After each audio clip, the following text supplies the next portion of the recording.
Shalom, shalom, shalom, shalom, mes chers frères et sœurs à travers le monde. Soyez bénis, que la grâce et la paix du Seigneur soient communiquées à chacun d'entre nous. Nous bénissons le Seigneur pour cette grâce qu'il nous accorde encore aujourd'hui, afin que nous soyons debout parmi les vivants et que nous puissions jouir de la vie. Nous savons que sans la grâce de notre Seigneur, nous ne serons pas là où nous sommes aujourd'hui. C'est pour cela que nous le remercions et nous lui sommes reconnaissants tous les jours de nos vies. Alors, mes chers frères et sœurs à travers le monde, le Seigneur a mis un enseignement très important dans mon cœur depuis le week-end dernier que je vais entamer à partir d'aujourd'hui. Et avant d'entamer cet enseignement, j'aimerais saluer tous mes frères et sœurs à travers le monde. J'aimerais saluer mes frères qui sont aux États-Unis, mes frères qui sont au Canada, notamment mon frère Barwani.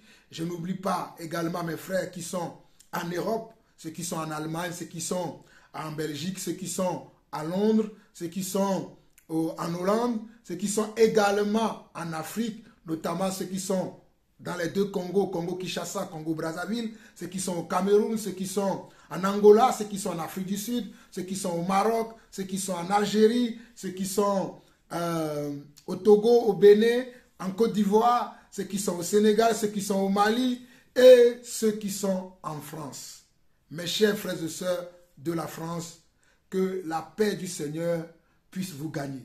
Je sais qu'actuellement, notre pays, notre cher pays, la France, est en train de passer par des moments de turbulence, des moments très compliqués. Et peut-être certains d'entre vous, vous ne dormez pas beaucoup à cause des émeutes qu'il y a dans les quartiers, à cause des casses qu'il y a dans les quartiers, à cause des conflits qui sont là aujourd'hui. Mais en tant qu'enfants de Dieu, nous devons prier pour notre cher pays, la France, afin que tous ces émeutes-là, qui ont commencé depuis quelques jours, puissent s'arrêter et que la paix puisse revenir dans notre cher pays, la France. Nous allons prier pour entamer cet enseignement. Père éternel, Dieu de grâce, Dieu de paix, Dieu d'amour, nous voulons te dire encore merci.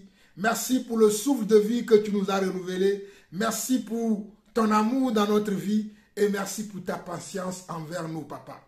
Merci, Seigneur, parce que sans ta grâce dans notre vie, nous ne pouvons pas être là où nous sommes aujourd'hui. Nous ne pouvons pas lever même un seul petit doigt. Mais c'est parce que toi, tu nous accordes ta grâce. Tu veilles sur nous, tu veilles sur nos foyers, tu veilles sur la vie de nos enfants, tu veilles sur nos familles. Papa, nous voulons te dire merci. Nous t'en sommes reconnaissants. Oh papa, merci encore. Merci pour tout ce que tu fais dans nos vies. Ce que tu fais que nos yeux et nos oreilles, nous y ont déjà vu, nos oreilles ont déjà entendu. Ce que tu fais que nos yeux n'ont pas encore vu, que nos oreilles n'ont pas encore entendu. Car nous savons que toi, tu ne sommeilles ni ne dors. Mais à chaque jour, tu es à l'œuvre. Voilà pourquoi nous te remercions d'avance pour les choses que tu as préparées ou bien les choses que tu prépares pour chacun et chacune de nous. Nous te disons merci déjà. Merci Père.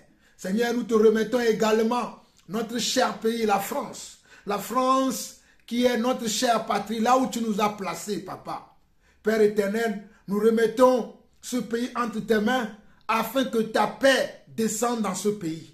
Nous remettons, Seigneur Dieu, ces conflits qu'il y a actuellement dans ce pays. Nous le remettons également entre tes mains. Père éternel, apaise le cœur de chacun.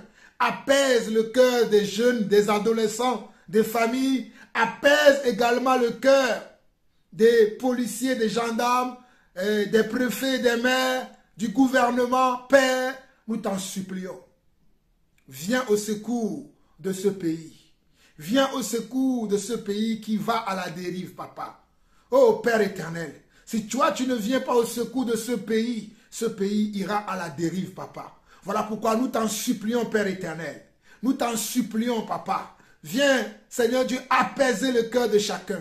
Viens donner, Seigneur Dieu, au Papa, la patience, Papa. Viens donner aussi, Seigneur Dieu, au Papa, le respect de l'autorité à ceux qui ont besoin d'avoir le respect de l'autorité, Papa. Viens donner, Seigneur Dieu, le respect de l'âme, le respect de l'autre, l'amour de l'autre à ceux qui ont besoin d'avoir l'amour de l'autre, Papa. Ce pays a besoin de toi. Ce pays a besoin de toi. Ce pays a besoin de toi, Papa. Voilà pourquoi, Père éternel, je t'en supplie encore aujourd'hui. Viens au secours de ce pays. Viens aider ce pays qui est la France, papa. Viens aider les autorités de ce pays. Donne de la sagesse, de l'intelligence, papa. Oh Seigneur Dieu, à toutes ces personnes qui sont élevées, oh Seigneur Dieu, en dignité dans ce pays. Viens donner de la sagesse, Seigneur Dieu, à notre gouvernement. Seigneur Dieu, au préfet, au maire. Seigneur Dieu, à la police, à la gendarmerie, Seigneur Dieu, aux médecins, à toutes ces personnes, papa, qui sont dans ce conflit qui est actuellement dans ce pays. Père éternel, nous t'en supplions, papa. Et surtout, Seigneur Dieu, apaise le cœur de toutes les familles, apaise le cœur de tous les enfants, apaise le cœur de tous les jeunes, et que ce pays redevienne, Seigneur Dieu, papa, ce pays qu'il a toujours été, papa. Ce pays qui est un pays d'accueil, qui est un pays où on aime son prochain, papa, où on s'intéresse à la vie de l'autre. Père, voilà pourquoi je prie, Seigneur Dieu, que tu viennes apaiser le cœur de tout et chacun d'entre nous, papa, afin que tout redevienne normal dans ce pays, qu'il n'y ait plus, Seigneur Dieu, papa, ces émeutes qu'il y a par-ci et par-là, qu'il n'y ait plus, Seigneur Dieu, ces policiers agressés, ces gendarmes agressés, ces mairies vandalisées, oh papa, qu'il n'y ait plus ces choses, Seigneur Dieu. Apaise le cœur de tout le monde, papa. Apaise le cœur de tout le monde. Au nom de Jésus-Christ, nous avons ainsi prié. Amen. Papa, je remets également cet enseignement que tu as mis dans mon cœur entre tes mains, afin que tu puisses m'aider à livrer cet enseignement comme tu le veux. Et papa, je te prie, Seigneur Dieu, d'aider mes frères et sœurs à comprendre ce pourquoi tu as mis cet enseignement dans mon cœur. Que la gloire, la puissance et le règne reviennent à toi seul, au nom majestueux de Jésus-Christ. Amen. Shalom, shalom, shalom encore à vous tous. C'est ainsi que nous allons démarrer cet enseignement que le Seigneur a mis dans mon cœur.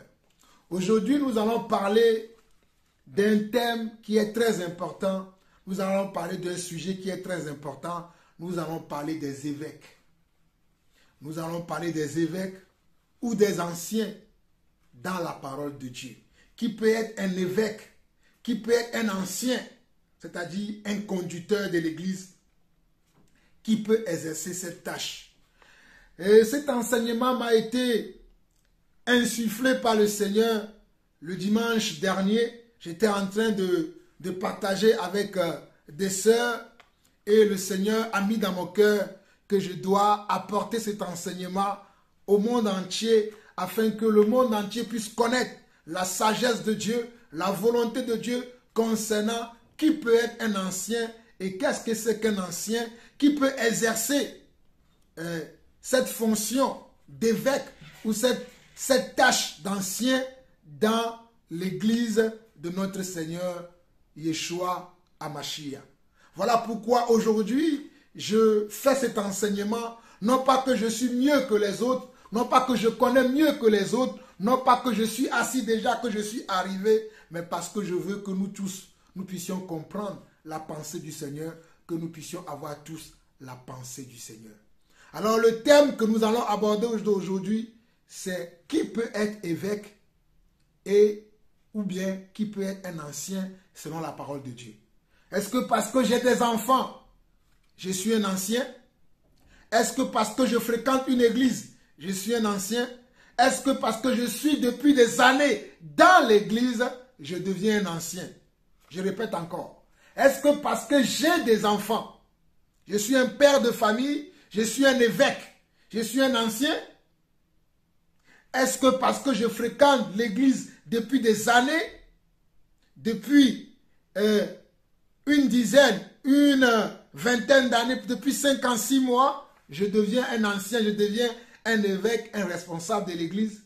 Ou bien est-ce que parce que mes parents sont peut-être responsables d'une assemblée, ou peut-être mes parents sont eux-mêmes appelés en tant qu'évêque ou en tant qu'ancien dans l'église, moi aussi je deviens ancien dans l'église? Nous allons voir tout ça au travers de la parole.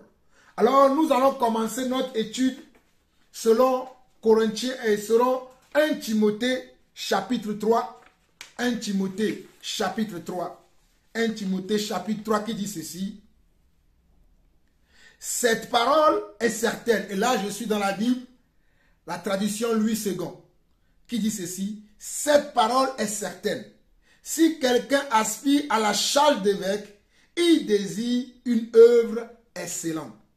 Si quelqu'un aspire à la charge d'évêque, il désire une œuvre excellente.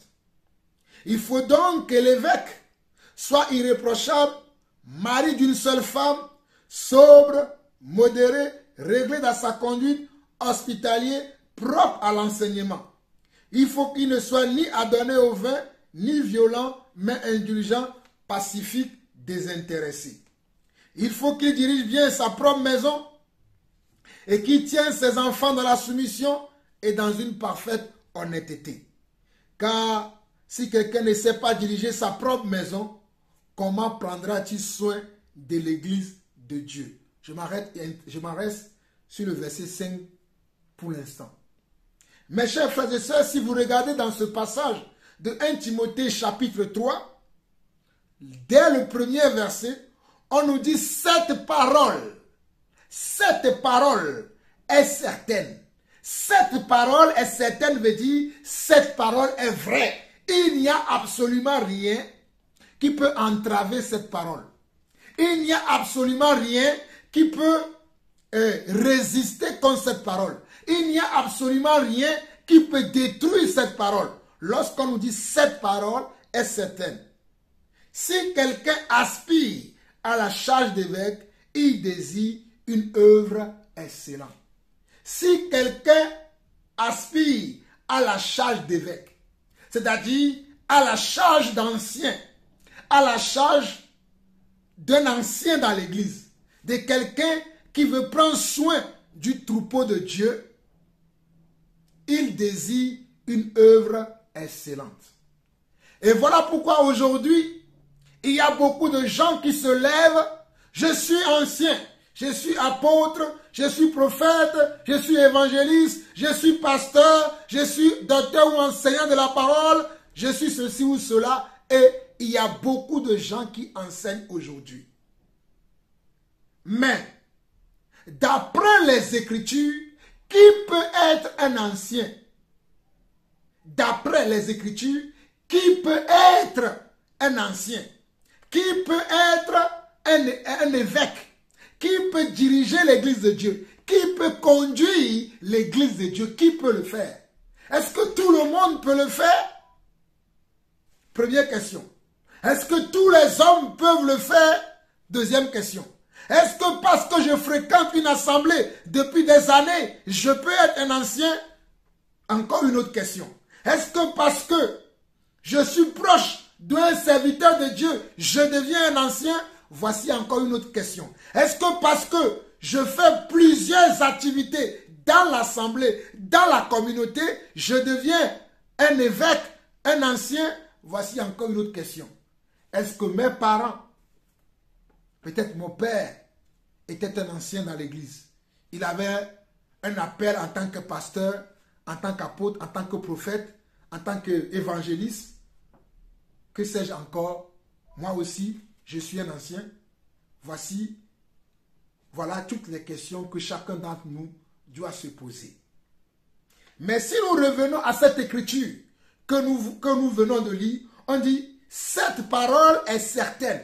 Si quelqu'un aspire à la charge d'évêque, il désire une œuvre excellente. Si quelqu'un a cette aspiration, si quelqu'un croit qu'il peut avoir cette fonction, il désire une œuvre excellente. Si quelqu'un croit qu'il a la capacité, qu'il a les qualités, qu'il a sur sa vie la grâce d'être un ancien, la Bible dit qu'il désire une œuvre excellente.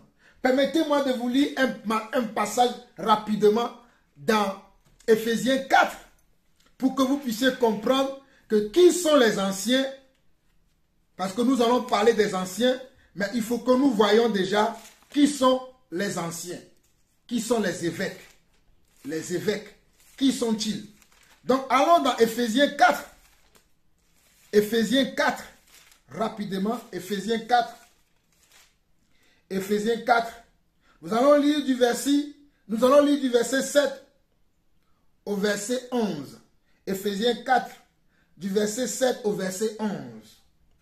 Mais à chacun de nous, la grâce a été donnée selon la mesure du don de Christ. Mais à chacun de nous, la grâce a été donnée selon la mesure du don de Christ. À chacun de nous, la grâce a été donnée selon la mesure du don de Christ. C'est pourquoi il est dit, étant monté dans les hauteurs, et il a amené des captifs, et il a fait des dons aux hommes. Le Seigneur a fait des dons aux hommes. C'est-à-dire, le Seigneur a établi des anciens. Il leur a donné des qualités, des compétences. Il les a appelés à faire une œuvre dans son église. Ce verset-là, c'est ce que cela veut dire. Il a fait des dons aux hommes. Oh, que signifie il est monté? Sinon, celui qui est descendu dans les régions inférieures de la terre, celui qui est descendu, c'est le même qui est monté au-dessus de tous les cieux afin de remplir toutes choses. Verset 11. Et il a donné les uns comme apôtres, les autres comme prophètes, les autres comme évangélistes, les autres comme pasteurs et docteurs. Verset 12. Pour le perfectionnement des saints, en vue de l'œuvre du ministère et de l'édification du corps de Christ. Donc le Seigneur a donné des dons aux hommes. Il a appelé les uns comme apôtres. Cela veut dire que tous ne sont pas apôtres. Selon Éphésiens 4, le verset 11, il a appelé les uns comme apôtres. Il a appelé les autres comme prophètes, les autres comme évangélistes, les autres comme pasteurs et les autres comme docteurs ou enseignants de la parole de Dieu. Et le verset 12 dit, pour le perfectionnement des saints, pour que les saints soient perfectionnés, pour le perfectionnement des saints, en vue de l'œuvre du ministère et de l'édification du corps du Christ. Ça, c'est une œuvre du ministère. Le ministère que ces hommes-là ont reçu. Donc, il y a le ministère d'apôtre, le ministère de prophète, le ministère d'évangéliste, le ministère de pasteur et le ministère de de docteur. Et pourquoi il y a ce ministère? Ces ministères existent pour le perfectionnement des saints en vue de l'œuvre, de l'édification, en vue de l'œuvre de l'édification, afin que le corps de Christ soit édifié. Afin que le corps de Christ soit édifié. Le verset 13 dit, jusqu'à ce que nous soyons tous parvenus à l'unité de la foi. Donc ces 5 ministères ont le rôle de nous amener dans l'unité de la foi.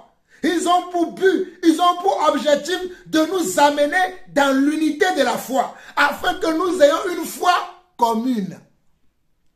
Que ma foi ne soit pas différente de la foi de Pierre, ni de la foi d'Albert, ni de la foi de Thomas, ni de la foi d'Aline, ni de la foi de Roséline. Mais qu'ensemble, nous ayons la même foi, jusqu'à ce que nous soyons tous parvenus à l'unité de la foi et de la connaissance du Fils de Dieu, afin que nous puissions connaître le Fils de Dieu. Afin que nous puissions connaître le Fils de Dieu. Voilà pourquoi Dieu a établi les uns comme apôtres, les autres comme évangélistes, les autres comme pasteurs et docteurs, afin que nous puissions connaître comment? Le Fils de Dieu. Le Fils de Dieu, à la mesure de la stature parfaite de Christ, verset 14, ainsi, si nous connaissons, oh alléluia, le Fils de Dieu, nous connaissons sa stature parfaite, ainsi, nous ne serons plus des enfants. Nous ne serons plus des enfants. Nous ne serons plus des enfants, mais nous serons des adultes spirituels. Ainsi, nous ne serons plus des enfants, flottant et emportés à tout vent de doctrine par la tromperie des hommes, par leur ruse, dans les moyens de sédition, mais en professant la vérité dans l'amour, nous croîtrons à tous égards en celui qui est le chef, Christ. Regardez bien. Oh, alléluia. Verset 14 au verset 16, où je vais m'arrêter, dit, ainsi nous ne serons plus des enfants. C'est-à-dire, si ces 5 ministères, si ces 5 types d'évêques, alléluia, si ces 5 types d'anciens, il y a 5 types d'anciens ou il y a 5 types d'évêques. Si ces 5 types d'évêques ou d'anciens exercent leur ministère dans notre vie, le but, c'est que, verset 14 dit, ainsi, nous ne serons plus des enfants flottants et emportés à tout vent de doctrine. Vous voyez? Nous ne serons plus des enfants spirituels, des gens qu'on peut malmener, des gens qu'on peut tromper, mais nous serons des personnes, comment? Qui ont de la connaissance, qui connaissent leur Dieu. Parce qu'il est écrit, ainsi nous ne serons plus des enfants flottants et emportés à tout vent de doctrine par la tromperie des hommes. Il y a des hommes qui trompent. Mes chers frères et sœurs à travers le monde, il y a des gens au milieu de nous qui sont des trompeurs ou des trompeuses, parce qu'il y en a des femmes aussi qui enseignent. Mais là, quand j'ai lu le passage, il est écrit, il a fait des dons aux hommes avec un grand H. Ok, nous continuons. Par la tromperie des hommes, par leur ruse dans les moyens de sédition, mais en professant la vérité, mais en enseignant la vérité, dans l'amour, alléluia. C'est l'amour qui m'amène à venir ici apporter cet éclairage. Nous croîtrons à tous égards en celui qui est le chef Christ. Nous allons croître en tous égards en celui qui est le chef. Nous allons croître à tous égards, mais en Christ. Nous allons croître à tous égards, mais en Christ. C'est en Christ que nous devons comment? Croître, que nous devons grandir. En dehors de Christ, il n'y a pas de croissance. Même si tu as des milliers d'euros, des milliers de dollars en banque, même si tu as beaucoup de possessions mondaines dans ta vie, sans Christ, il n'y a pas de croissance véritable. Voilà pourquoi il est écrit au verset 15, mais en professant la vérité dans l'amour, nous croîtrons à tous égards en celui qui est le chef Christ. C'est de lui, et grâce à lui, à tous les liens de son assistance, que tout le corps bien coordonné et formant un solide assemblage tire son accroissement selon la force qui convient à chacune de ses parties et s'édifie lui-même dans l'amour. C'est de lui, alléluia, c'est de lui, alléluia, et grâce à tous les liens de son assistance, c'est de lui, oh alléluia, c'est de lui, et grâce à tous les liens de son assistance. Oh merci Jésus, merci Yeshua Mashiach, merci pour toute ton assistance dans ma vie. Tu m'as toujours assisté comme tu m'assistes encore en ce jour afin que je puisse livrer ce message. Père, je m'abandonne entre tes mains afin que je puisse parler de ta part à ton peuple. Il dit, au verset 16, c'est de lui et grâce à tous les liens de son assistance que tout le corps bien coordonné et formant un solide assemblage tire son accroissement selon la force qui communique à chacun de ses parties et s'édifie lui-même dans l'amour. Donc c'est grâce au Seigneur Jésus qu'il y a cette tâche, cette fonction, cette mission d'apôtre, de prophète, d'évangéliste, de pasteur et de docteur dans l'église. C'est grâce à Christ qu'il y a ça. Ce n'est pas grâce à un individu quelconque. Ce n'est pas grâce à mon grand-père. Ce n'est pas grâce à ma grand-mère. Ce n'est pas grâce à mes études. Mais c'est grâce à Christ. Parce que c'est lui qui a décidé selon son bon vouloir et le fer, d'accorder à certains types d'hommes sur la terre, d'accorder à certaines personnes une grâce qu'on appelle apôtre, prophète, évangéliste, pasteur et docteur. Et ce sont ces 5 types de grâces-là qui sont quoi? Qui sont des évêques. Qu'on peut appeler des évêques selon la parole de Dieu. Je répète encore. Ce sont ces 5 types. Je répète encore. Ce sont ces 5 types de grâces ou de dons ou d'appels ministériels. Je précise. Ou d'appels ministériels parce qu'il y a plusieurs types de grâces. Il y a plusieurs types d'appels.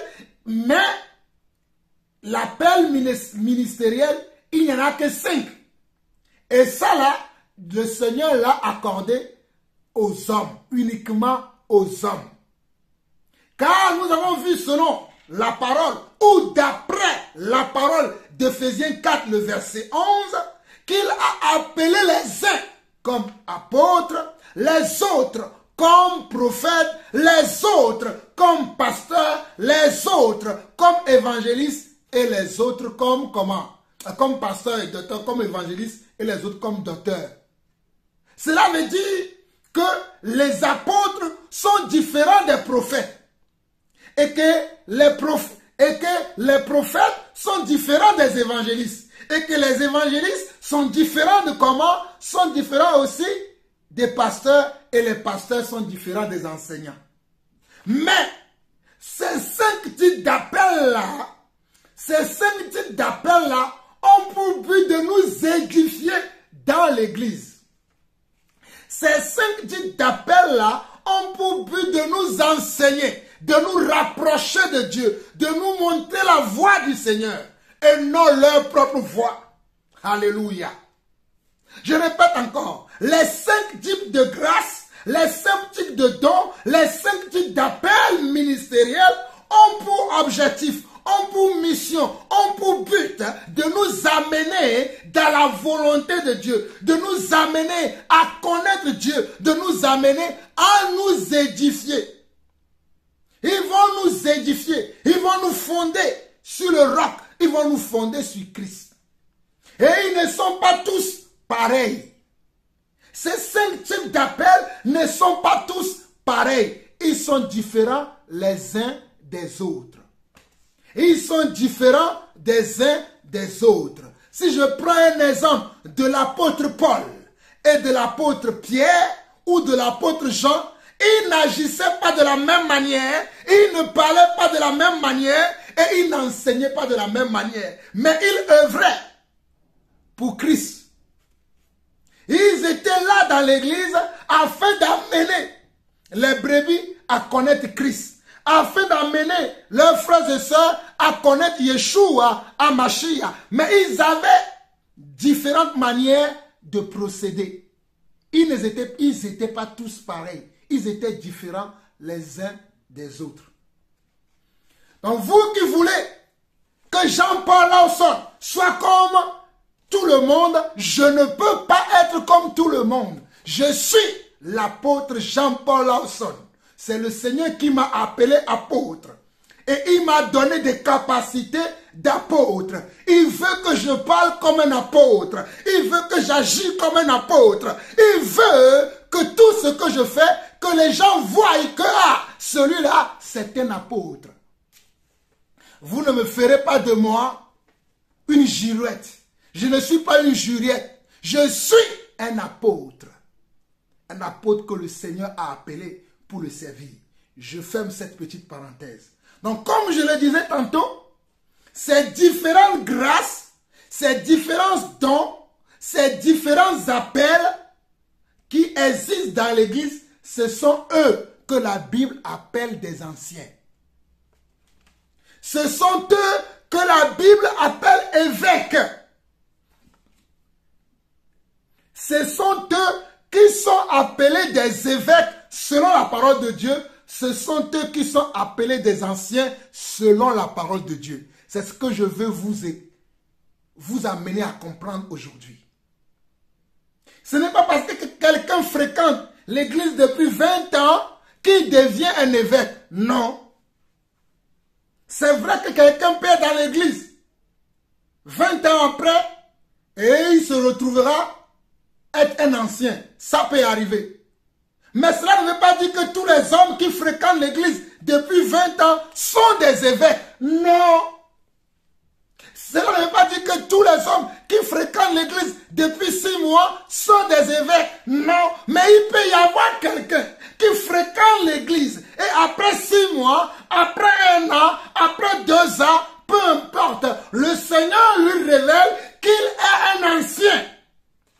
Le Seigneur confirme par la bouche peut-être d'un autre frère, ancien comme lui, que tu es un ancien. Ça peut arriver. Mais cela ne fait pas de tous les hommes qui sont dans l'assemblée, qui sont des anciens, qui sont des évêques. Non.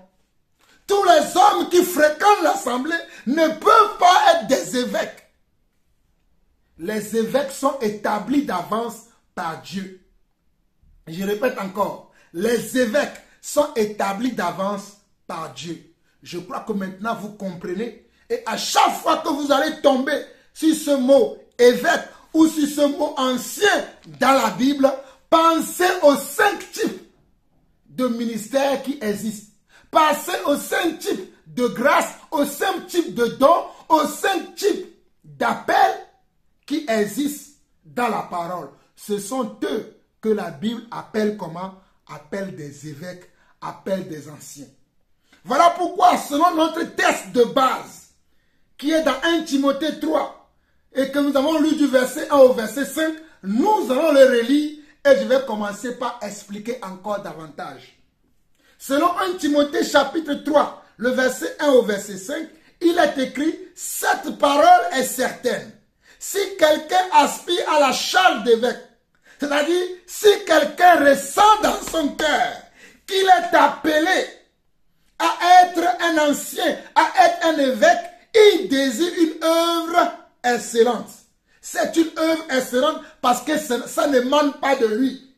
C'est Dieu qui met dans son cœur cette volonté de le servir.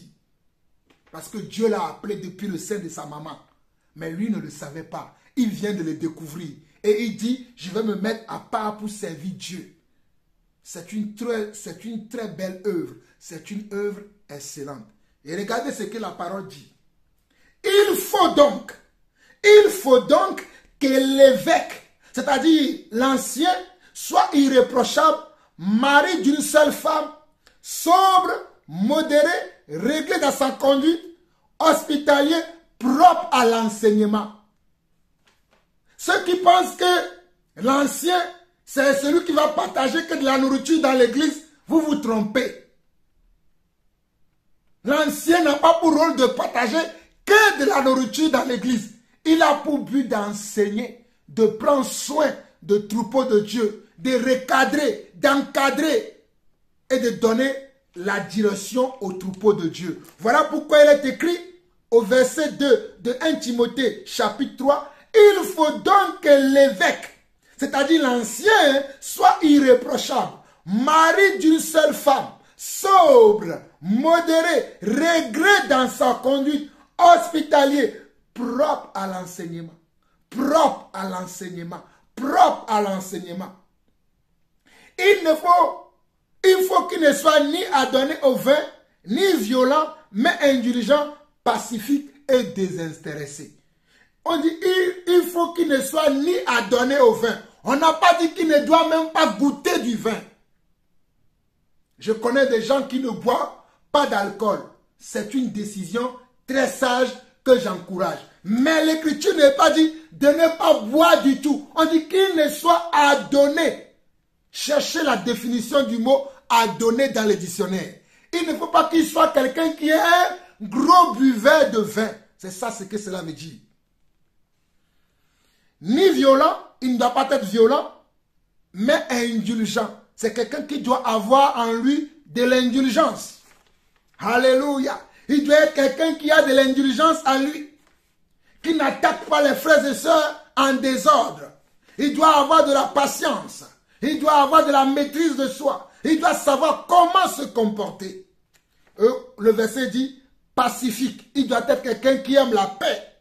Il doit être quelqu'un qui aime comment? La paix. Il doit être quelqu'un qui aime la paix. Il doit être quelqu'un qui aime la paix. Pas quelqu'un qui prône la guerre et qui aime la guerre.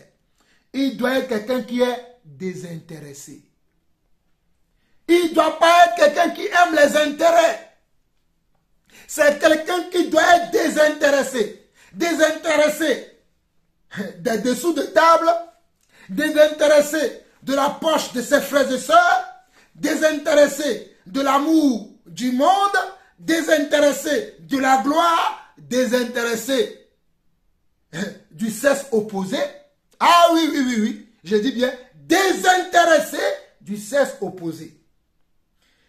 Regardez bien, il faut qu'il dirige bien sa propre maison. Il faut que l'ancien dirige bien sa propre maison d'abord. Il faut que l'évêque dirige bien sa propre maison. Ah, il faut que l'évêque, c'est inévitable. C'est inévitable. Il faut que l'évêque dirige bien sa propre maison et qu'il tienne ses enfants dans la soumission et dans une parfaite honnêteté. Aujourd'hui, on voit des anciens qui ne dirigent pas bien leur maison, qui ne tiennent pas leurs enfants dans la soumission, ni dans une parfaite honnêteté. Mais qui les a établis anciens? Ce n'est pas Dieu. Mais quand Dieu établit des anciens, voilà les caractéristiques que les anciens doivent avoir. Voilà les caractéristiques que ces anciens-là, ces évêques-là doivent avoir. Ici, je ne suis pas en train de parler du catholicisme. Je ne suis pas en train de parler des évêques catholiques. Parce que si vous tapez ce mot évêque dans Google ou bien sur Internet, vous allez trouver que toutes les choses dont on parle, la plupart de ce qu'on dit concerne l'Église catholique. Et ce sont les choses dont on a tordu le sens. Mais le mot évêque ne vient pas du catholicisme. C'est Dieu qui a établi les hommes comme évêques. Donc si tu veux comprendre la signification de ce mot, tu veux comprendre quelle est la mission, quelle est la tâche, quel est le rôle, quelle est la fonction de ces genres de personnes, il faut consulter Dieu. Alléluia. Même si le dictionnaire peut nous aider pour comprendre ces mots-là. Alléluia. Verset 5. Car si quelqu'un ne sait pas diriger sa propre maison, comment prendra-t-il soin de l'église de Dieu? Si quelqu'un ne sait pas conduire sa propre maison, comment pourra-t-il conduire l'église de Dieu? Si quelqu'un ne sait pas conduire sa propre maison, comment pourra-t-il conduire l'église de Dieu? Alors, arrivé à ce stade, il y a un petit aperçu que nous devons avoir. Il y a un petit résumé que nous devons faire déjà. Il y a des choses qui commencent à avoir du sens déjà dans notre esprit. Nous comprenons déjà que être évêque n'est pas donné à tout le monde. Être évêque n'est pas donné à tout le monde. Mais être évêque, c'est donné simplement à quelques catégories de personnes choisies d'avance par Dieu. Je précise encore. Choisies d'avance par Dieu selon Éphésiens chapitre 4, le verset 4 au verset 12. Selon Éphésiens 4, le verset 7 au verset 12, c'est le Seigneur qui a choisi d'avance ses évêques. C'est le Seigneur qui a choisi d'avance ses évêques. Ce n'est pas parce que tu es parti faire une école théologique, une école biblique, que tu deviens évêque. Ce n'est pas parce que tu fréquentes une assemblée depuis 20 ans, 30 ans, que tu deviens évêque. Mais parce que Dieu t'a choisi d'avance. Parce que Dieu t'a établi d'avance. Parce qu'avant que tu ne sois né, Dieu t'avait consacré. Lisez Jérémie 1 et Galates 1. Lisez Jérémie 1 et Galates 1 et vous comprendrez pourquoi j'insiste sur cela. Amen. Maintenant, puisque ce mot évêque, ce mot ancien, trouble maintenant l'Église et que chacun fait ce qu'il veut, chacun agit comme il veut, chacun pratique ce qu'il veut, nous allons essayer d'expliquer d'abord qu'est-ce que ce mot veut dire, ce mot évêque, ce mot ancien que nous voyons dans le Nouveau Testament, dans plusieurs passages. Nous allons voir tous ces passages-là, mais nous devons essayer de comprendre d'abord ce mot. Qu'est-ce que ce mot-là veut dire? Ce mot évêque vient du latin. Ce mot évêque vient du latin épiscopos, qui est issu du grec ancien, qui est épiscopos. Ce mot-là vient du grec ancien, qui est comment? Épiscopos. Ce mot évêque, en grec ancien, veut dire épiscopos. Épiscopos, qui a été traduit en français par le mot ancien ou le mot évêque. Donc c'est le mot épiscopos qui est d'origine grecque, qui a été traduit en français soit par évêque, soit par ancien. Je répète encore, ce mot épiscopos, qui est grec, a été traduit par le mot français évêque ou le mot ancien. Ou le mot ancien. Mais si tu vas chercher la signification de ce mot selon la tradition, cela veut dire surveillant de, superviseur de, responsable de, inspecteur de ou gardien de. Donc le mot épiscopos ou le mot évêque ou le mot ancien veut dire surveillant, superviseur, responsable, inspecteur, gardien. Je répète encore, le mot épiscopos, qui est traduit en français comme évêque ou ancien, veut dire surveillant, superviseur, responsable, inspecteur ou gardien. Vous allez comprendre pourquoi ce mot-là a toutes ces significations que je viens de donner en français. Donc, si nous regardons dans les versions, là j'ai pris plusieurs versions de comment on parle de 1 Timothée chapitre 3 dans plusieurs versions, afin que vous puissiez comprendre que ce n'est pas moi qui a inventé ce mot, ou bien ce n'est pas moi qui vais donner un autre sens à ce mot, mais j'ai pris plusieurs versions de Bible afin de comparer pour pouvoir avoir la bonne compréhension de ce mot, afin de comprendre qui sont les personnes qui peuvent exercer cette tâche ou cette fonction ou cette mission dans l'Église. Je dis bien, j'ai vu dans plusieurs versions de Bible comment est traduit ce mot, afin de comprendre qui est-ce que je peux reconnaître dans cette tâche, dans cette mission, dans l'Église. Et nous allons partir par Louis II. Et Louis II et David Martin, Louis II et David Martin ont la même traduction. Louis II et David Martin disent ceci: si quelqu'un aspire à la charge d'évêque, il désire une œuvre excellente, cette parole est certaine. Il faut donc que l'évêque soit irréprochable, mari d'une seule femme, on vient de le lire.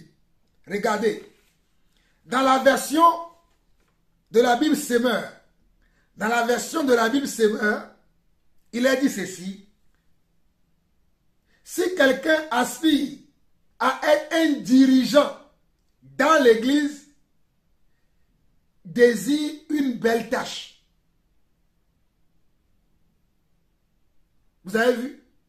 Dans la version Semeur, le verset 1 de 1 Timothée chapitre 3 dit, si quelqu'un aspire à être dirigeant, à être comment? Dirigeant dans l'église, il désire comment? Une belle tâche. Cette parole est certaine. Verset 2, regardez. Il faut toutefois que les dirigeants soient un homme irréprochable, mari fidèle à sa femme, maître de lui-même, réfléchi et vivant de façon convenable, qu'il soit hospitalier, capable d'enseigner. Il ne doit pas être buveur ni querelleur, mais au contraire aimable et pacifique.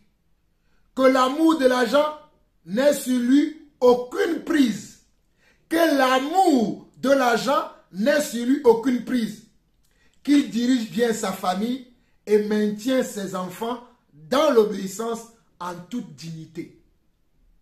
Vous avez vu comment la version Semeur a traduit le mot ancien et quelle est la tâche qui incombe et surtout l'aspect que ce mot doit engendrer dans la personne. Les capacités, le style que la personne doit avoir. Semeur dit, celui qui aspire à être un dirigeant, c'est-à-dire à être un ancien, dans l'église, désire une belle tâche. Cette parole est certaine. Il faut toutefois que le dirigeant soit un homme irréprochable, mari fidèle à sa femme, maître de lui-même, réfléchi et vivant de façon convenable, qu'il soit hospitalier et capable d'enseigner. Il ne doit pas être buveur ni querelleur, mais au contraire aimable et pacifique. Que l'amour de l'argent n'ait sur lui aucune prise, qu'il dirige bien sa famille et maintient ses enfants dans l'obéissance en toute dignité. Mais regardez le premier verset de Semeur, qui dit celui qui aspire à être un dirigeant. Il va diriger qui? Il va diriger l'église. Donc les anciens, ce sont ceux qui dirigent l'église. Tout le monde ne peut pas diriger l'église. Dans une église où il y a 20 personnes, si les 20 personnes sont tous des dirigeants, qui va diriger qui? Répondez-moi à cette question. Dans une église où il y a 2000 personnes, si tous les 2000 personnes sont des dirigeants, qui va diriger qui? Voilà pourquoi, dans le plan établi par Dieu, tout le monde n'est pas dirigeant. Voilà pourquoi dans le plan établi par notre Père, Yeshua Hamashiach, c'est à quelques-uns qu'il a donné cette grâce, qu'il a confié cette tâche d'être les dirigeants. Dans une entreprise, tout le monde n'est pas PDG. Dans une entreprise, tout le monde n'est pas PDG. Dans une société, tout le monde n'est pas président. Un seul est président. Et les autres sont ses subordonnés. Ils écoutent les voix du dirigeant. Donc tout le monde ne peut pas dire, je suis appelé au ministère. Peut-être pendant que tu es dans l'entreprise, plus tard tu deviendras un PDG de ta propre entreprise. Mais pour l'instant, tu es sur la subordination d'un autre chef d'entreprise jusqu'à ce que tu sois prêt pour être comment ton propre dirigeant là où tu seras. Alléluia. Je bénis le Seigneur pour sa sagesse. Je répète encore cette phrase. Peut-être, toi aussi, tu as le devenir. Tu vas devenir un chef d'entreprise. Tu vas devenir comment? Un dirigeant, un ancien. Mais pour l'instant, tu dois être subordonné à celui qui vous dirige jusqu'à ce que tu sois prêt pour aller entamer comment? Ta propre communauté. J'avance. Nous allons voir la version Louis II, mais second 21. N'oubliez pas, il y a Louis II, mais il y a Louis II 21. Et là, maintenant, nous allons voir la version Louis II, mais second 21, qui dit ceci. Cette parole est certaine. Si quelqu'un aspire à la charge de responsable, c'est une belle tâche qu'il désire. Si quelqu'un aspire à la charge de responsable, si quelqu'un aspire à la charge de responsable, responsable veut dire évêque, responsable veut dire, excusez-moi, veut dire ancien. Le mot responsable veut dire ancien. Le mot responsable veut dire comment évêque. C'est comme ça que Second 21 a traduit le mot épiscopos qui vient du grec. Le mot épiscopos a été traduit selon la Bible Second 21 responsable. Voilà pourquoi on nous dit dans Second 21 1 Timothée chapitre 3 dit cette parole est certaine, si quelqu'un aspire à la charge de responsable, c'est une belle tâche qu'il désire. Il faut donc que le responsable soit irréprochable, fidèle à sa femme, sobre, réfléchi, réglé dans sa conduite, hospitalier, capable d'enseigner. Capable d'enseigner. Si tu n'es pas capable d'enseigner, tu n'es pas responsable d'église. Tu n'es pas évêque. Tu n'es pas ancien. Non. Si tu n'es pas capable d'enseigner. Parce qu'il est question de conduire le troupeau de Dieu. Il est question de diriger l'église de Dieu. La colonne et l'appui de la vérité. Ce n'est pas donné à n'importe qui.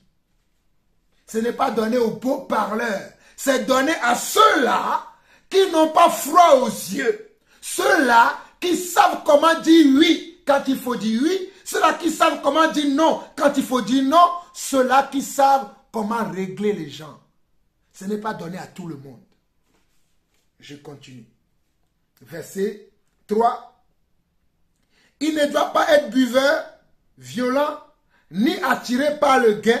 Regardez comment lui, il écrit, il traduit être désintéressé. Il dit, ni attiré par le gain, mais au contraire, doux, pacifique et désintéressé. Il faut qu'il dirige bien sa propre maison et qu'il tienne ses enfants dans la soumission et un entier respect. En effet, si quelqu'un ne sait pas diriger sa propre maison, comment prendra-t-il soin de l'église de Dieu? En effet, si quelqu'un ne sait pas comment diriger sa propre maison, comment pourra-t-il diriger l'église de Dieu? Donc, les anciens dirigent l'église de Dieu.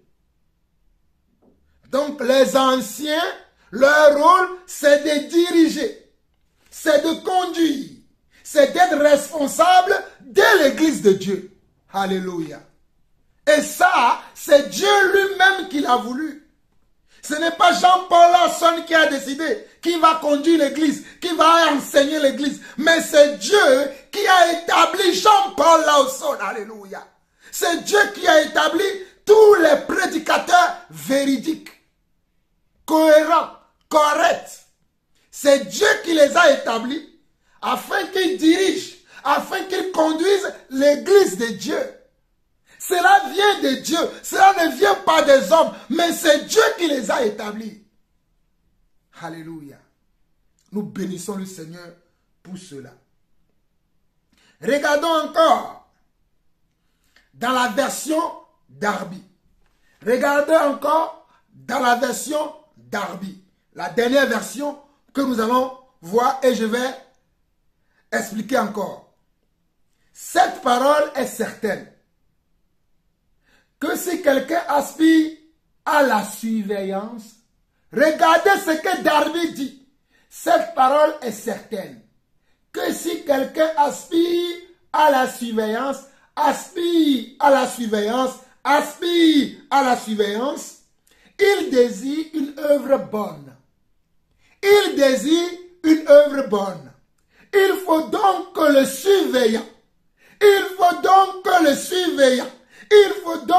surveillant, soit irréprochable, mari d'une seule femme, sobre, sage, honorable, hospitalier, propre à enseigner, non adonné au vin, non batteur, mais doux, non querelleur, n'aimait pas l'argent, conduisant bien sa propre maison, tenant ses enfants soumis en toute gravité. Mais si quelqu'un ne sait pas conduire sa propre maison, comment prendra-t-il soin de l'assemblée de Dieu? Si quelqu'un ne sait pas conduire sa propre maison, comment prendra-t-il soin de l'assemblée de Dieu?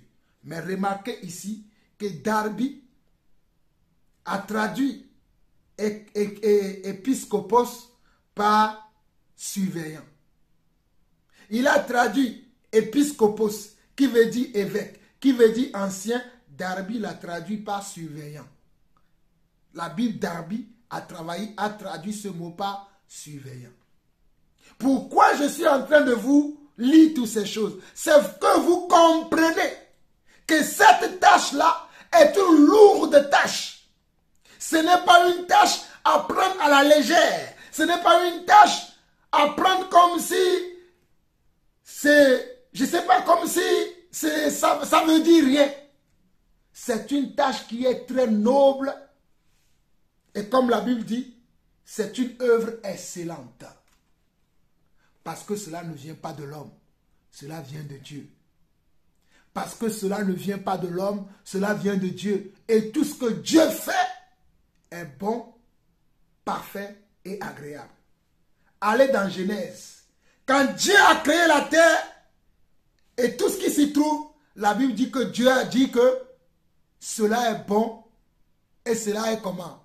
Cela est bon devant Dieu. Donc c'est Dieu qui a vu que c'est bon. Que parmi tous les hommes et femmes qu'il a envoyés dans le monde, il faut que parmi eux, qu'il y a quelques-uns qui soient des surveillants des autres, qui soient des responsables des autres, qui soient des conducteurs des autres, qui soient des gardiens des autres, qui soient des inspecteurs des autres, qui soient des superviseurs des autres. Je répète encore, c'est Dieu qui a décidé, selon son plan, selon sa volonté parfaite, que parmi tous les hommes et femmes qu'il a envoyés sur la terre, parmi eux, qu'il y a quelques-uns qui soient des surveillants, des superviseurs, des responsables, des inspecteurs, des gardiens et des dirigeants des autres. On ne peut pas tous se diriger nous-mêmes. Non. Il y aura quelques-uns parmi nous qui vont diriger, mais on ne peut pas tous diriger. Non.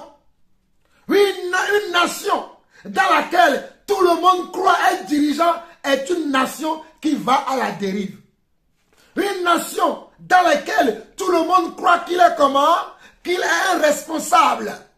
Que c'est lui qui doit donner l'ordre à tout le monde. Que c'est lui qui doit conduire tout le monde. Dans cette nation-là, rien ne va. Il en est ainsi pour l'Église. Il en est ainsi pour l'Église. Peut-être vous ne comprenez pas encore. Nous allons voir un autre passage de la Bible où un autre apôtre, parce que le passage de 1 Timothée 3 que nous avons lu, c'est le frère Paul qui l'a écrit. Maintenant, si nous voyons un autre passage, selon encore un autre apôtre, nous allons voir sans penser. Prenons 1 Pierre chapitre 5. Nous sommes toujours dans la détermination ou bien nous cherchons toujours la bonne compréhension de ce mot ancien ou ce mot évêque. Allons dans 1 Pierre chapitre 5. Et nous allons prendre la Bible, la traduction Louis II et la traduction Strong. La traduction Louis II et la traduction Strong disent la même chose ou bien sont pareils. Nous allons lire du verset 1 au verset 5. Regardez ce qu'ils disent. Voici les exhortations que j'adresse aux anciens qui sont parmi vous. Moi, ancien comme eux, témoin des souffrances de Christ et participant de la gloire qui doit être manifestée. Ici, c'est l'apôtre Pierre qui donne ses recommandations, qui donne ses ordres. Voilà pourquoi tout le monde ne peut pas être un surveillant, un dirigeant, un responsable, un inspecteur, un gardien de l'église. Il y en a quelques-uns qui peuvent l'être. Parce que ici, Pierre dit, voici les exhortations que j'adresse aux anciens qui sont parmi vous. Aux anciens qui sont parmi vous. C'est-à-dire, parmi vous, les croyants à qui j'écris, il y en a quelques-uns qui sont des responsables, des surveillants, des inspecteurs, des gardiens de vous tous. C'est à eux que je m'adresse. Alléluia. Voilà pourquoi il dit, voici les exhortations que j'adresse aux anciens qui sont parmi vous, moi ancien comme eux, témoin des souffrances de Christ et participant de la gloire qui doit être manifestée. Regardez le verset 2. Percez le troupeau de Dieu qui est sous votre garde, non par contrainte, mais volontairement, selon Dieu, non point gain sordide, mais avec dévouement. Non comme dominant sur eux, qui vous sont échus en partage, mais en étant les modèles du troupeau. Vous devez être des modèles du troupeau. Et lorsque le souverain pasteur paraîtra, vous obtiendrez la couronne incorruptible de la gloire. De même, vous qui êtes jeunes, soyez soumis aux anciens. Et tous dans vos rapports mutuels. Et vous qui êtes jeunes, soyez soumis aux anciens et tous dans vos rapports mutuels. Ce verset 5 de 1 Pierre 5 est souvent malheureusement traduit de la mauvaise manière. Quand on dit « et vous qui êtes jeunes, soyez soumis aux anciens », il n'est pas question ici de, même si nous pouvons le traduire aussi de cette manière, mais il n'est pas question de degré de grandeur et de petitesse. Il est question ici de grandeur au niveau de l'appel, au niveau de la fonction, au niveau de l'encadrement, au niveau, je dis bien, de l'encadrement. C'est-à-dire, vous qui n'êtes pas dans la peau des anciens, vous qui n'êtes pas dans la fonction d'anciens, vous qui n'êtes pas dans la charge, dans la mission de responsable, soyez soumis, soyez humbles devant ceux qui sont dans cette responsabilité. Alléluia. Soyez humbles devant ceux-là. Ne dites pas, moi aussi j'ai étudié. J'ai bac plus 10. Je sais lire la parole aujourd'hui. Je peux discuter. Ce n'est pas une question d'intelligence. C'est une question d'appel. Ce n'est pas une question d'intelligence. C'est une question d'appel. Alléluia. C'est une question d'appel. Si Dieu ne t'a pas appelé à conduire l'église, parce que tu maîtrises bien les livres de la Bible, et tu veux aller parler parce que tu maîtrises bien les livres de la Bible, je te dis aujourd'hui solennellement, en tant qu'apôtre du Seigneur, fais attention à toi. Si Dieu ne t'a pas appelé, tu cours un grand risque, mon frère. Tu cours un grand risque, prédicateur. Assure-toi que Dieu t'a appelé. Sinon, sois humble. Humilie-toi. Chez les personnes que Dieu a appelées. Rabaisse-toi. Fais comme si tu ne connais rien. Et accepte que ce que Dieu a appelé t'enseigne. C'est pour ton bien que je dis cela. Si tu veux écouter, écoute. Si tu ne veux pas écouter, continue de faire ce que tu as envie de faire. Là, c'était la Bible, Louis II, plus strong. Maintenant, nous allons prendre la version Semeur. La version Semeur dit ceci.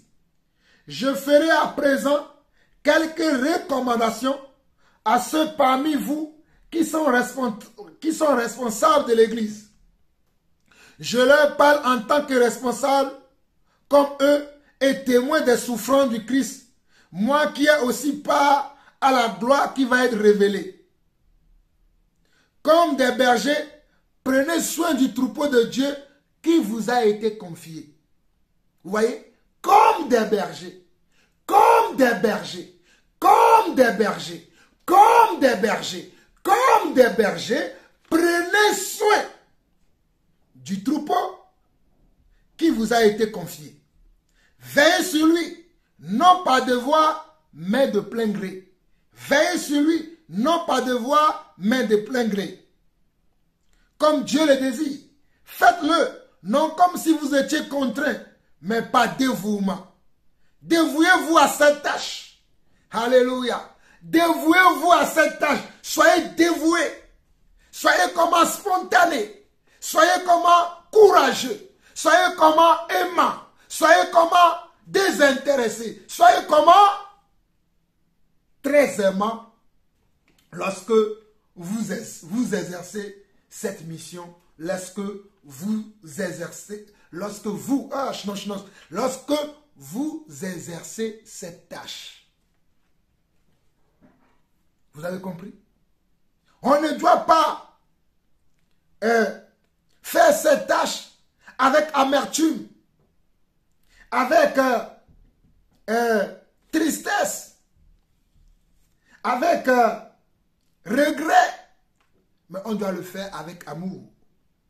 Car la version semeur de 1 Pierre chapitre 5, le verset 1 au verset 5 dit: je ferai à présent quelques recommandations à ceux parmi vous qui sont responsables de l'Église.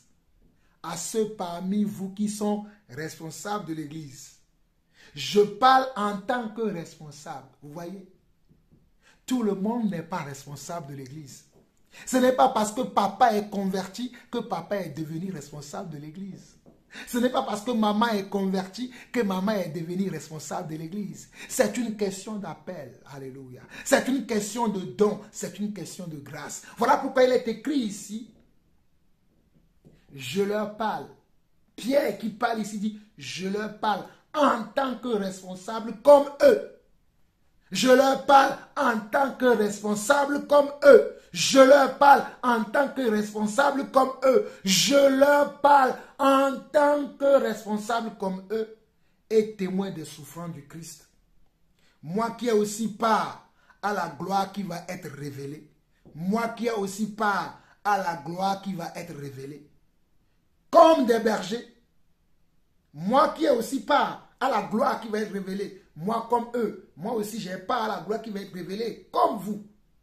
Mais comme des bergers, prenez soin du troupeau de Dieu qui vous a été confié.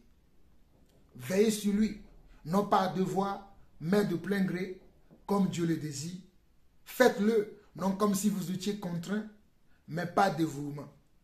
N'exercez pas un pouvoir autoritaire sur ceux qui vous ont été confiés à vos soins, mais soyez les modèles du troupeau. Ce n'est pas le style de modèle. Le style, je vais montrer par ma manière de faire, ma manière d'agir, ma manière de me comporter, ma manière d'aider, ma manière de diriger, ma manière d'être. Cela va beaucoup plus enseigner et non que je sois un homme qui est qu'un autoritaire, quelqu'un qui aime parler avec comment? Avec grogne et sans rien faire et montrer les choses. Alléluia. Verset 4. Alors, quand le chef des bergers, nous avons un chef des bergers, c'est le chef qui fait des petits chefs.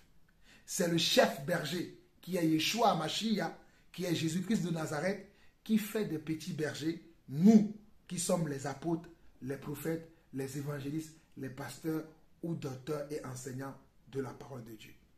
Vous recevrez la couronne de gloire qui ne perdra jamais sa beauté. Vous de même, jeunes gens, soumettez-vous. Regardez, vous voyez, vous de même, jeunes gens, soumettez-vous aux responsables de l'Église. Vous de même, jeunes gens, vous de même, les jeunes d'aujourd'hui, vous de même. Parce que ce n'est pas parce que tu as étudié, puisque la personne qui est le responsable de l'Église, que tu dois dire, Ah, parce que moi j'ai beaucoup étudié, tu dois écouter. Non, ce n'est pas comme ça. Oui, parce que moi, j'ai bac plus 10. Toi, tu n'es qu'un maçon. Tu n'es qu'un menuisier. Toi, tu n'es qu'un vendeur. Il faut qu'on apprenne à nous soumettre à ce que Dieu a établi au-dessus de nous. Mes chers frères et sœurs, je vous en supplie, apprenons à respecter ces personnes que Dieu a mis au-dessus de nous. Ces personnes que Dieu a mis responsables de l'Église. Ces personnes que Dieu a mis conducteurs de l'Église. Ces personnes que Dieu a mis gardiens de l'Église. C'est-à-dire gardiens de nos âmes. Responsables de nos âmes. Responsables de nos âmes. Gardiens de nos âmes. Superviseurs de nos âmes. Contrôleurs de nos âmes. Surveillants de nos âmes. Écoutons-les. Soumettons-nous à eux. Lisons également la version Darby. La version Darby dit ceci. J'exhorte les anciens qui sont parmi vous, moi qui suis ancien avec eux et témoin des souffrances de Christ, qui aussi est part à la gloire qui va être révélée. Percez le troupeau de Dieu qui est avec vous. Percez le troupeau de Dieu qui est avec vous, le surveillant non point par contrainte, le surveillant, non point par contrainte, mais volontairement, ni pour un gain honteux, mais de bon gré, comme dominant sur des héritages, mais en étant les modèles du troupeau. Eux tous, ils parlent en étant comment? Des modèles. Nous devons être des modèles. Et quand le souverain pasteur sera manifesté, le souverain pasteur c'est Christ, c'est Yeshua HaMashiach. Vous recevrez la couronne infrétrissable de gloire. Pareillement, vous jeunes gens, soyez soumis aux anciens. Lisons la version Osterval, et je vais m'arrêter sur cette dernière version maintenant. La version Osterval et la version Darby. Ils disent et la version Martin plutôt. La version Osterval et la version Martin disent la même chose. Je prie les anciens qui sont parmi vous, moi qui suis ancien avec eux, témoin des souffrances de Christ et participant de la gloire qui doit être manifestée, percez le troupeau de Dieu qui est au milieu de vous, veillant sur lui, non par contrainte, mais volontairement, non point gain honteux, mais par affection, non comme ayant la domination sur les héritages du Seigneur, mais étant les modèles du troupeau. Et lorsque le souverain pasteur paraîtra, vous remporterez la couronne incorruptible de gloire. De même, jeunes gens, soyez soumis aux anciens et vous soumettant tous les uns aux autres, revêtez-vous d'humilité. Vous avez vu?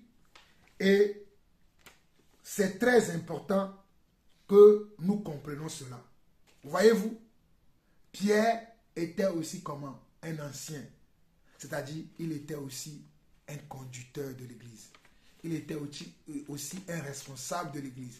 Il parlait en tant que responsable de l'Église. Il parlait en tant que conducteur de l'Église. Il parlait en tant qu'un aîné de l'Église. Il parlait en tant que quelqu'un qui devait donner les directives. Quelqu'un qui devait enseigner. Donc, la fonction, la mission, la tâche d'évêque ne peut pas être donnée à tout le monde dans l'Église. La mission d'évêque ou d'ancien, de conducteur, de responsable, de dirigeant, de gardien, de berger dans l'Église n'est donnée qu'à quelques-uns. Je répète encore, cette mission, cette tâche n'est donnée qu'à quelques-uns. Si Dieu ne t'a pas donné cette tâche et que tu exerces cette tâche, tu auras de sérieux problèmes. Il faut que Dieu t'amène à cette tâche. Si Dieu n'était pas amené à cette tâche, il vaudrait mieux pour toi que tu abandonnes et que tu te soumets à ce que Dieu a appelé pour faire cette tâche. Nous allons voir un dernier passage dans Actes 20. Actes 20. Nous allons lire le verset 17 jusqu'au verset 38. Mais nous allons d'abord lire le verset 17 et après nous allons lire le verset 18, le verset 19, le verset 26, le verset 27 et le verset 28. C'est que ces versets-là qui sont importants parce que je ne veux plus perdre le temps. Je vais m'arrêter à 1h30 pour cette première partie de l'enseignement. Actes 20, le verset 17. Mais si vous êtes à la maison, vous pouvez méditer du verset 17 au verset 38. Moi, je vais lire le verset 17, le verset 18, le verset 19, le verset 26, le verset 27 et le verset 28. Écoutez. Cependant, de Milet, Paul envoya chercher à Éphèse les anciens de l'Église. Paul devait quitter Milet. Et avant de quitter Milet, il voulait établir des responsables. Il voulait établir comment? Des guides. Il voulait établir des gardiens. Il voulait établir des bergers. Il voulait établir des surveillants. Il voulait établir des évêques. Verset 18, on nous dit. On dit verset 17. Cependant de Milet, Paul envoya chercher à Éphèse les anciens de l'Église. C'est-à-dire les responsables de l'Église. Il n'a pas envoyé chercher toute l'Église, toute la communauté. Paul a fait appel qu'aux évêques, c'est-à-dire aux responsables, aux bergers, aux conducteurs. Au verset 18, il dit ceci. Lorsqu'il fut arrivé vers lui, il leur dit, vous savez de quelle manière, depuis le premier jour où je suis entré en Asie, je me suis sans cesse conduit avec vous. Nous avons vu que on doit être le modèle. Paul leur dit, vous savez vous-même, depuis que je suis entré en Asie, comment moi-même je me suis comporté avec vous. Alors vous avez le modèle que vous devez imiter. Voilà pourquoi dans 1 Corinthiens chapitre 11, Paul va dire, imitez-moi, car moi aussi j'imite Christ. Paul va dire, imitez-moi, car j'imite Christ. Parce que ici au verset 18, Paul dit, lorsqu'il fut arrivé vers lui, il leur dit, vous savez de quelle manière, depuis le premier jour où je suis entré en Asie, je me suis sans cesse conduit avec vous. Verset 19, servant le Seigneur en toute humilité, avec l'âme et au milieu des épreuves que me suscitaient les embûches des Juifs. Et regardez, au verset 26, il dit, regardez, verset 26, parce que nous n'avons plus le temps, j'avance vite, au verset 26, c'est pourquoi je vous déclare aujourd'hui que je suis pur du sang de vous tous. C'est pourquoi je vous déclare aujourd'hui que je suis pur du sang de vous tous. Parce que moi, je vous ai montré le modèle que vous devez imiter. Je vous ai montré ce que vous devez devenir. Je vous ai montré ce que vous devez être. Je vous ai montré ce que vous devez faire. Je vous ai tout montré. Verset 27, il dit, car je vous ai annoncé tout le conseil de Dieu sans rien en cacher. Verset 27, Paul dit, car je vous ai annoncé tout le conseil de Dieu sans en rien cacher. Tout le conseil de Dieu, je vous ai tout annoncé. Tout le conseil de Dieu, je vous ai tout annoncé sans rien en cacher. Je n'ai rien caché quant à ce qui concerne les conseils de Dieu. Alléluia. Quant à ce qui concerne le conseil de Dieu, la pensée de Dieu, la manière de Dieu de faire les choses, la manière de Dieu d'agir, je vous ai tout dit. Waouh!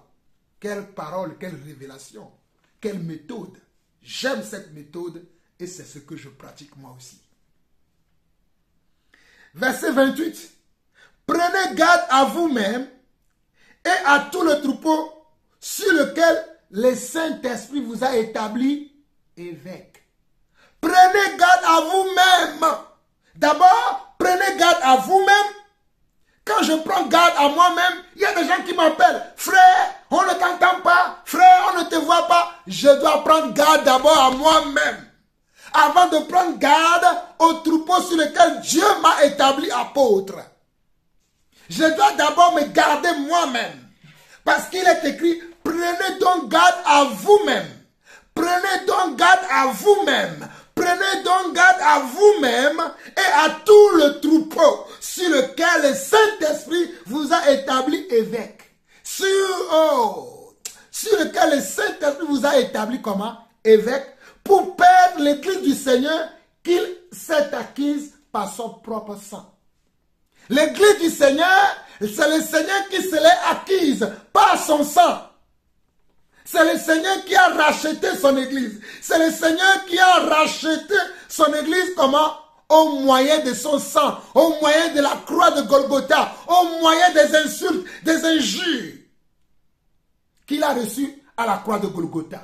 Ce n'est pas quelqu'un d'autre qui l'a fait, mais c'est le Seigneur seul qui a fait cela. C'est Yeshua Mashiach seul qui a donné sa vie à la croix. Alléluia. Oh, il a donné sa vie. Il a donné sa vie pour que nous soyons là où nous sommes aujourd'hui.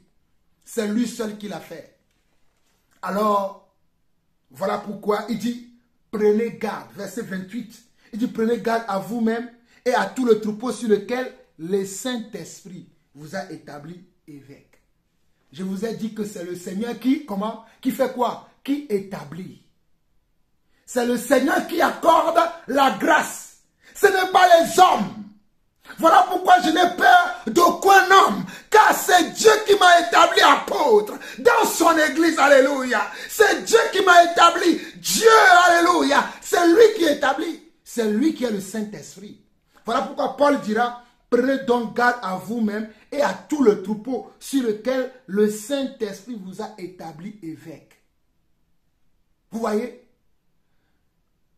Dans d'autres versions, il dira, prenez donc garde à vous-même et à tout le troupeau sur lequel le Saint-Esprit vous a établi ancien. Dans d'autres versions, c'est comme ça. Dans d'autres versions, prenez garde à vous-même et prenez garde aussi au troupeau sur lequel le Saint-Esprit vous a établi responsable. Nous le verrons dans la deuxième partie. Je vais vous lire toutes ces versions-là, afin que vous compreniez qu'il est question d'être responsable de l'Église. Il est question de diriger l'Église. Il est question de conduire l'Église. Il est question d'amener l'Église dans la bonne direction. Alléluia. D'amener l'Église à sa destination. Et la destination de l'Église, c'est le ciel. Oh my carabosa. La destination de l'église, alléluia. La destination de l'église, c'est le ciel, ce n'est pas la terre. La destination de l'église, c'est le ciel, ce n'est pas le monde. La destination de l'église, c'est dans la présence de Dieu. La destination de l'église, c'est dans la présence de Yeshua Mashiach. Ça n'a jamais été la terre. Ça n'a jamais été la terre. Mais c'est le ciel. C'est le ciel, c'est le ciel, c'est le ciel que nous devons viser. Nous visons le ciel, nous visons le ciel, d'être à côté de Dieu, d'être assis à la table du Seigneur et de manger avec le Seigneur le repas du Seigneur dans le royaume des cieux.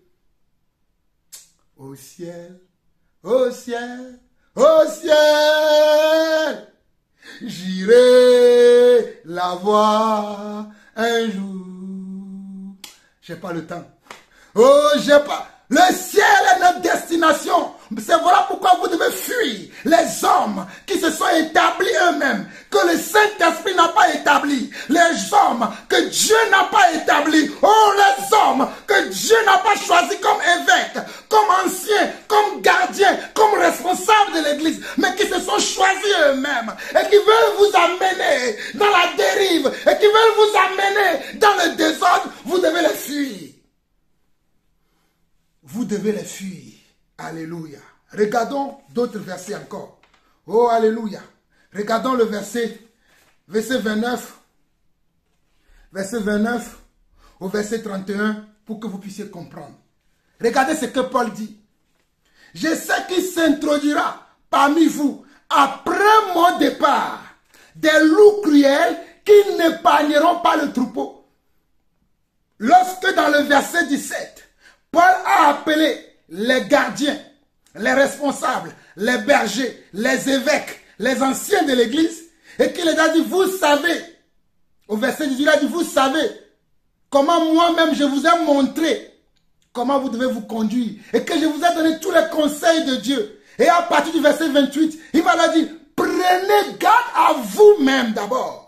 Faites attention à vous. Faites attention à ce que vous enseignez. Faites Faites attention à ce que vous enseignez. Faites attention à ce que vous dites aux gens. Faites attention à ce que vous montrez aux gens. C'est ça la vérité. Qu'est-ce que tu montres à tes fidèles, à ta communauté? Qu'est-ce que tu montres, mon frère?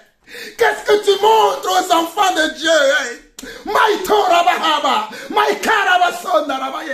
Qu'est-ce que tu montres aux enfants de Dieu? Lorsque tu dis que tu es serviteur de Dieu, lorsque tu dis que tu es apôtre, prophète, évangéliste, pasteur et docteur, qu'est-ce que tu montres aux enfants de Dieu? Qu'est-ce que tu leur montres? Voilà pourquoi au verset 28 de Actes 20, Paul dira, prenez garde à vous-même et à tout le troupeau sur lequel le Saint-Esprit vous a établi responsable. Verset 29. Je sais qu'il s'introduira parmi vous, après mon départ, des loups cruels qui n'épargneront pas le troupeau. Lorsque moi je m'en irai, de la même manière que lorsque Christ a quitté la terre et est allé assis au ciel pour nous préparer à chacun d'entre nous une place, et enfin il va redescendre pour nous chercher, il y a eu comment? Des mercenaires, il y a eu des rebelles qui sont entrés dans le champ. De la même manière, Paul aussi prévient. De la même manière, Paul prévient. Et de la même manière, Jean-Paul Lawson aussi prévient. Il dit, je sais qu'il s'introduira parmi vous après mon départ des loups cruels qui n'épargneront pas le troupeau.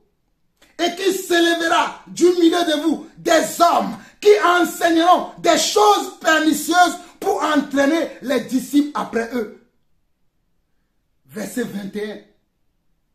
Verset 31 plutôt. Verset 31. Veillez donc, vous souvenant que durant 3 années, je n'ai cessé nuit et jour d'exhorter avec l'âme chacun de vous. Regardez Paul, ce que Paul dit. Paul dit au verset 31 de Actes chapitre 20. Veillez donc. Veillez donc veut dire soyez vigilants. Soyez vigilants, extrêmement vigilants. Soyez comment? Vigilants. Soyez sur vos aguets. Contrôlez tout. Inspectez tout. Surveillez tout. C'est ça ce que cela veut dire. Veillez sur tout veut dire veillez. Surveillez. Inspectez. Regardez partout. Fouillez. Remuez. S'il faut remuer ciel et terre, vous devez le faire. Voilà pourquoi Jean-Paul Lawson ne dandine pas. Il ne marche pas avec les gens par affinité. Je marche avec les gens parce que nous sommes dans la doctrine de Yeshua HaMashiach. Verset 31. Veillez donc, vous souvenant que durant 3 années, je n'ai cessé nuit et jour d'exhorter avec l'âme chacun de vous. Mes chers frères, qui suis-tu? Mes chères sœurs, qui suis-tu? Qui lis-tu? Qui t'encourage? Qui est ton berger? Celui que tu appelles évêque, celui que tu appelles ton berger, sais-tu qu'il est réellement un berger établi par Dieu? Ou il est devenu berger à cause de son ventre? Il est devenu berger à cause des intérêts qu'il a à retirer des uns et des autres. Est-il devenu berger par l'amour de Dieu? Dieu l'a-t-il établi? Nous en avons encore beaucoup de choses à dire. Mais nous le verrons dans la deuxième partie. Que le Seigneur vous bénisse pour vous qui avez suivi cet enseignement avec comment? Avec beaucoup d'attention. Partagez-le pour libérer beaucoup de personnes. Nous allons prier. Père éternel, Dieu d'amour, Dieu de grâce, Dieu de paix, je veux te bénir pour ce moment que tu m'as accordé. C'est 1h30 que tu m'as accordé afin d'exhorter, afin d'encourager, afin de recadrer, afin de construire, afin d'arracher, afin d'abattre des choses qui ne sont pas les tiennes dans la vie de ton église. Père, moi j'ai écouté ta voix lorsque tu me parlais le dimanche dernier. À présent, je m'attends à toi pour que des âmes se répandent, pour que des cœurs changent et pour que des vies changent. Car Seigneur, tu es le seul maître des temps et des circonstances. C'est toi qui donnes le vouloir et le faire. Voilà pourquoi j'abandonne tous mes frères et toute l'église entre tes mains. Que ta volonté soit faite dans la vie de l'église. Reçois la gloire, l'honneur et la puissance pour des siècles. Au nom de Jésus-Christ, nous avons ainsi prié. Amen. Nous nous verrons à la deuxième partie. Soyez bénis. Que la grâce et la paix du Seigneur soient avec chacun d'entre vous. Shalom, shalom et shalom.